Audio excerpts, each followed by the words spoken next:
Everybody, happy Wednesday. We're actually on our way to go and show a house over here in the North Knoxville area. And I wanted to do this video. I've had this one on my list of videos to do for a while, and just now kind of getting to it. So a couple weeks ago, had some clients that we put in an offer against multiple offers, and kind of discussing strategies within the offer. So, like, what are some things we can do within the offer to set our offer apart, right? And that's the thing, is every scenario is different. And usually when a house has multiple offers, I definitely like to call the agent to see if there's any kind of insider information I can get. If there's something that seller's looking for, timeline, title company, anything particular that we can customize our offer for that's going to benefit the seller, that's also not a negative impact on their buyers, right? So didn't really get a whole lot of information from this one, other than multiple offers. Wasn't a whole lot there. And some agents are different. Some agents will spill the beans. Some agents won't tell you anything. And some agents will tell you a little bit, right? So my clients were like, I was like, listen, I do honestly believe that this house is probably a little bit underpriced, and I love it when my clients have full trust in me, because it really was. I do believe it was underpriced, or let's just say priced correctly to get multiple offers is what I would say. It offered like 11 acre, I think 9, 10, 11 acres, somewhere around through there. So I had a huge lot of land, which is a very sought after thing in today's world, is home with privacy, home with land. It just doesn't exist. And when it does, usually goes pending very quickly. So I already knew that. So did they. We've looked at a couple in similar situations. So instead of having them come in and say, hey, all right, here's our offer, 20,000 above, because we are in a market now where we do see multiple offers, but not all the time do we see multiple offers. Like, I just had multiple offers 2 or 3 different times recently, and none of the offers were significantly over asking. Some of them were a little bit, but they built in closing costs, which is still kind of like the same as what asking price is. So I kind of knew that, this market didn't guarantee something way over. So I said, well, let's just do an escalation clause. Let's come in at asking price, and then let's escalate our offer. And the price range that we were in, it made sense to be like $2,500 above the highest and best, because of the price point. I think the price point's kind of determined where I think you should go above highest and best.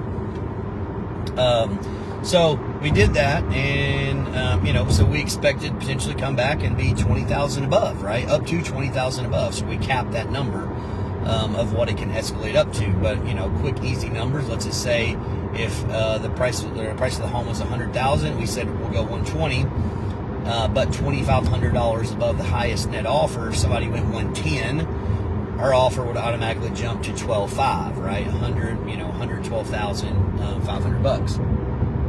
So, and enough above that it makes sense for somebody to accept it. If you're not going to do enough above, then you start getting into comparing lenders, and if there's something weird on the back end. And plus, we did in this one, right? We did, hey, we want to do inspection for contingencies, but we won't ask for repairs. We felt very, very confident by the condition of the home and the quality of the home, that the sellers took amazing care of it and had a lot of pride in the home. And ultimately, right, if something come back, we could always walk away. No big deal. So we did that, and sure enough, got a call back, said, hey, they're going with your offer.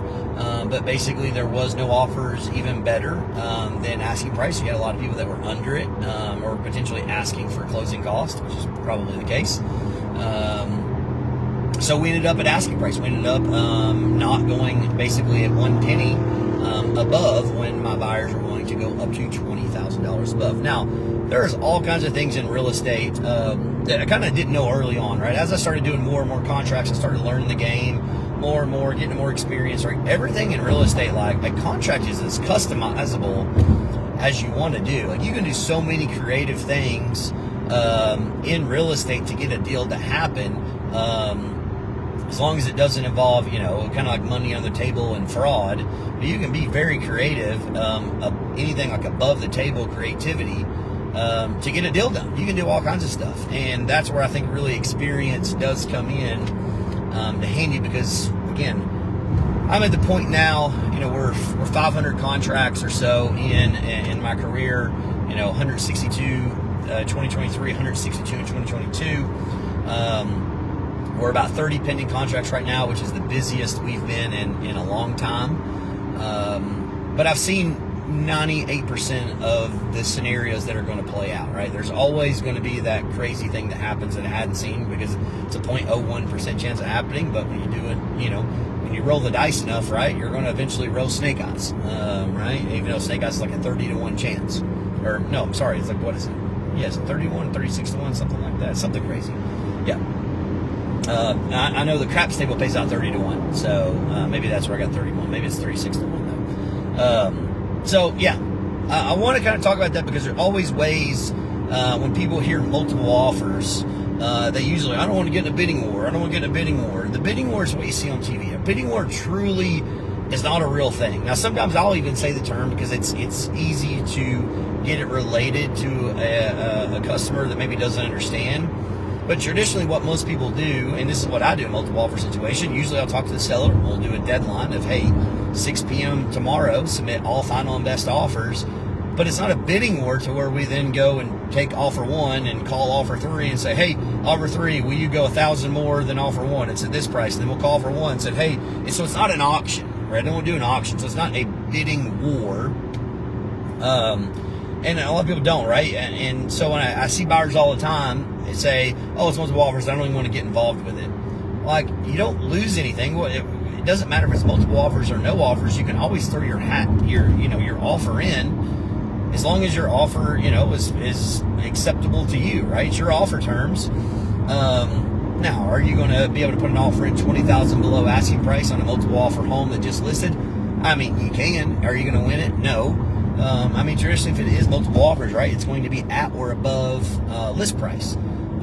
So again, that's where I think that escalation clause can really, really help people and prevent you from, giving an extra $20,000 in this case that, you didn't have to give because none of the offers were above the original ask price.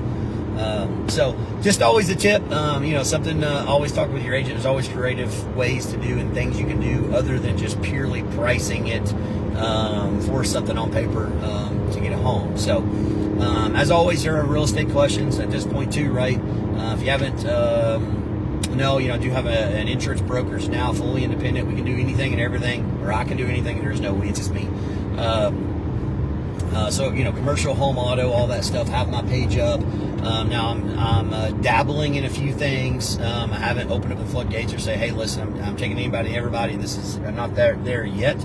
But I'm hoping by next week, I will be there. But if you do have questions, feel free to reach out. If you wanted me to get you on my list of things to kind of go through and work through and explain your insurance, look at your policies and compare them and see if there's anything that's cheaper or better out there, I'm happy to do it. Ultimately, I'm super transparent with this. Same thing I am in real estate, right? I will send you the quotes. I'll send you everything. I'm not going to follow up with you and say, hey, do you want to do this or you don't want to do this? That's not how I do real estate. It's not how I want to have business done to me. So you have it. If it makes sense, call me back. Let me know. We'll do it. Easy as that. But I'm hoping by next week to really get going. Had some bumps this week that kind of hindered me really pressing forward a lot. So just getting those things that kind of worked out, systems and processes and all that. But we should be good to go by next week. As always, questions on any of that stuff, holler.